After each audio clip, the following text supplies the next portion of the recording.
Jadi pertama kali nasab Alawi ditulis di dalam kitab nasab bukan berdasarkan referensi dari kitab nasab sebelumnya, tetapi hanya berdasarkan sebuah catatan kecil yang dilihat oleh As-Samarqandi, kemudian dituliskan.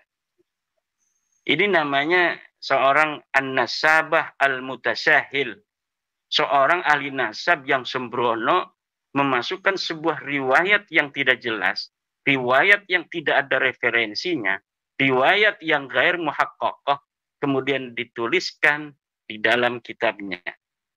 Kita akan bahas satu-satu. Ini agak santai, nggak apa-apa, agak lama juga. Yang pertama, dari bab 1 dulu. Pasal 1, tolak ukur keabsahan nasab, halaman 7. Dalam buku menyatakan bahwa para pakar teori ilmu nasab menyebutkan beberapa torik jalan antara untuk mengisbat nasab, keabsahan sebuah nasab. Jika satu saja terpenuhi, maka nasab itu sah. Ini selalu diulang-ulang itu oleh Hanif Alatas, bahwa metode menetapkan nasab itu torik. Jalan ada 4, banyak sekali. Kalau misalnya satu saja sudah terpenuhi, maka katanya itu sudah sah nasab itu. Nah, di dalam buku ini yang disebutkan oleh Hanif Alatas itu cuma 2. Pertama tentang tercantum di kitab nasab, 2 tentang suhrah dan istifadah. Dan dua-duanya tertolak. Metodologi isbat nasab yang disebutkan oleh buku Rabita Alawiyah ini, buku resmi Rabita Alawiyah ini tertolak. Pertama, tercantum dalam kitab nasab katanya. Ini yang ditulis oleh Rabita Alawiyah kan.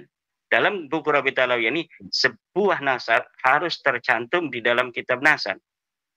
Sebagaimana kita ketahui, silakan baca buku terbaru saya tentang literatur kitab-kitab nasab dari abad ke-3 sampai abad 13 yang menyebutkan Ba'lawi itu baru kitab Tuhfatul Talib 996 Hijriah, 650 tahun setelah wafatnya Ahmad bin Isa, orang keturunan Nabi asli yang diakui oleh mereka sebagai luhur mereka.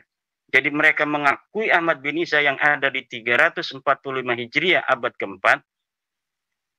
Kemudian penulisan mereka sebagai keturunan Ahmad bin Isa itu baru ada di kitab Tuhfatul Talib tahun 996 Hijriah.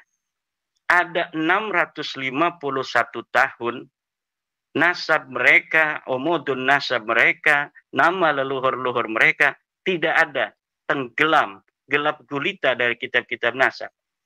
Lalu berdasar apa kita mengatakan kitab Tuhfatul Talib itu sah dalam menulis nasab Ba'lawi? Tidak ada. Kenapa tidak ada? Karena dalam kitab Tuhfatul Talib juga itu penulisnya mengatakan saya melihatnya dari sebuah ta'liq, bukan dari kitab nasab.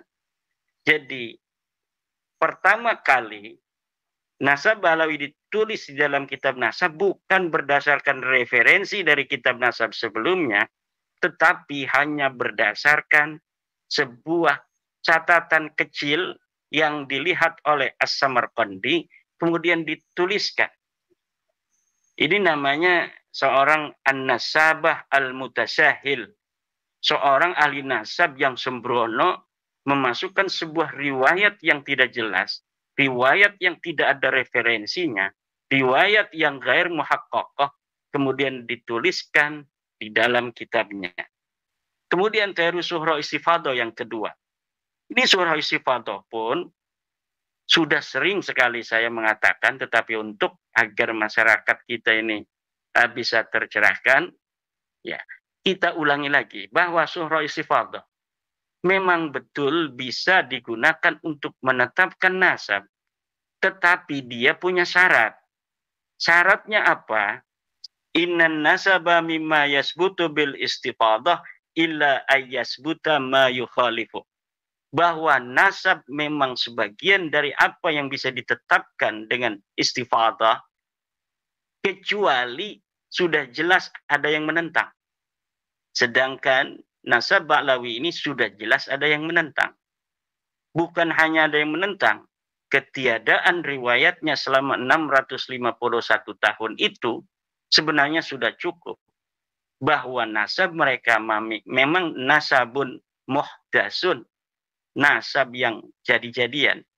Kemudian ketika hari ini, istifadah itu sebenarnya untuk hari ini. Ini istifadah, ini bahwa Hanif Alatas Balawi, Rizik Syihab Balawi, itu istifadah namanya itu kan. Nah, istifadahnya apa furo itu tidak berkonsekuensi terhadap istifadahnya usul. Usulnya siapa? Ubaidillah. Untuk mengetahui surah istifadahnya Ubaidillah dari mana? Kita harus melihat sekitar zaman Ubaidillah, kitab-kitab yang ditulis di zaman itu. Kitab yang ditulis banyak, tetapi tidak ada satupun yang mencatat. Yang mencatat keturunan Ahmad bin Isa lainnya banyak. Dari mulai abad ke-5 sampai abad ke hari ini. Tetapi yang mencatat bahwa Ahmad bin Isa mempunyai anak Ubaid itu baru di abad 10. 651 tahun. Begitu. Itu apa namanya itu teori yang sudah jelas. Di dalam kitab fikih pun itu Ustadz Ma'ruf Qasin, ya, Kiai Ma'ruf Qasin, Ustadz Yusuf Romli. Itu tinggal baca aja tuh seluruh kitab-kitab fikih tentang istifadah, suhrah, tasamu, itu mempunyai syarat yang satu, yaitu dia tidak boleh bertentangan dengan dalil. Adamul mu'arid, adamul dafi, itu istilahnya macam-macam itu. Saya tambahkan lagi nih di dalam kitab Ilmu Nasab, Muqaddimah fi Ilmin Nasab. Idza wujidatir rik'atu as-sahihatu batalat tawaturul mukhalifu. Terlihat di dalam Muqaddimat halaman 72. Idza wujidatir rik'ah, apabila ditemukan sebuah kitab as-sahihatu yang sahih, batalat tawaturu, maka batal itu suhrah istifadah al-mukhalifu yang bertentangan dengan rik'ah yang tadi ditemukan itu. Itu sudah sangat jelas. Ini Hanif Alatas mengutip kitab Muqaddimat, mengutip kitab Rasail, bahkan ditaruh di dalam apa buku yang tadi itu, yang baru itu ditaruh. Itu saya kadang-kadang ketawa. Itu lafadznya ditaruh, lafadz yang menyerang mereka sendiri itu ditaruh di situ. Itu apa maksudnya itu? Jadi lafadz sebuah kaidah yang sendiri gitu, itu ditaruh di kitab itu, di dalam buku apa namanya ketidakabsahan nasab Balawi itu gitu, yang 500 halaman. Itu banyak sekali yang menyerang mereka sendiri, kemudian ditaruh di dalam halaman-halaman itu. Apakah menganggap sebenarnya masyarakat kita ini nggak bakal baca itu gitu, hanya melihat tebelnya udah ada jawaban.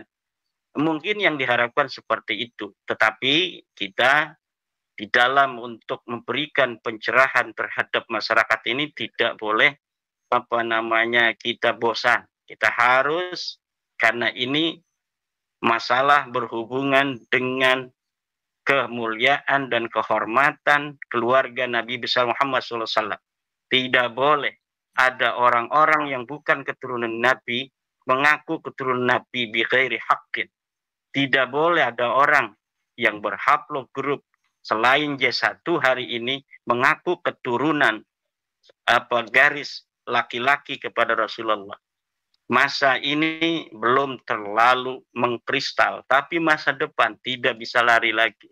Maka menurut saya dengan berbagai macam apa namanya alasan-alasan yang ditulis itu sebenarnya akan semakin membuat susah bergerak apa anak cucu mereka di masa yang akan datang. Ini saya bukan nakut-nakutin, tapi memang apa algoritma masa depan itu seperti itu nanti yang akan terjadi. Ilmu pengetahuan kebenaran itu tidak bisa untuk dilawan dengan sesuatu yang gair maksus. Ilmu pengetahuan kebenaran itu verifikatif. Hal-hal yang tidak verifikatif masa depan akan ditinggalkan oleh peradaban.